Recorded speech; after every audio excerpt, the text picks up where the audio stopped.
तर तिकडे विधानसभेत शेतकऱ्यांच्या मुद्द्यावरून नाना पटोले चांगलेच आक्रमक झाले होते।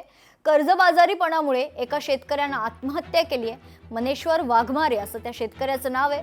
सरकारने कर्जमाफी तर केली नाही, मात्र अनेक नियम लादले। यावर सरकारने गंभीर दखल घ्यावी असे आदेश यावर राहुल नार्वेकरांनी दिलेत।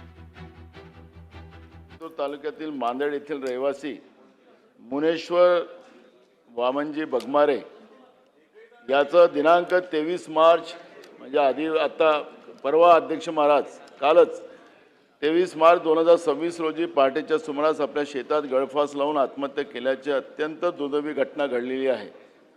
अध्यक्ष महाराज सुमारे 3 वर्षापासून त्यांच्या पत्नीचा सर्पदंशाने मृत्यू झाला होता।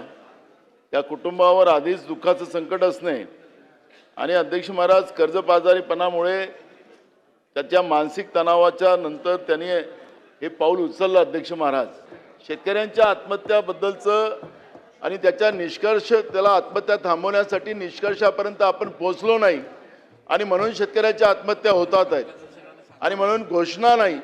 शेतकऱ्यांना आम्ही काय देऊ शकतो या पद्धतीचं वास्तविकता आपण शेतकऱ्यांच्या समोर मांडलं तर मला असं वाटतं की महाराष्ट्रातल्या शेतकऱ्यांच्या आत्महत्या आपण थांबवू शकतो। मुनेश्वर वामनजी बगमारे नावाचा हा तरुण शेतकरी अवघ्या 40व्या वर्षी त्यांनी आत्महत्या केलेली आहे।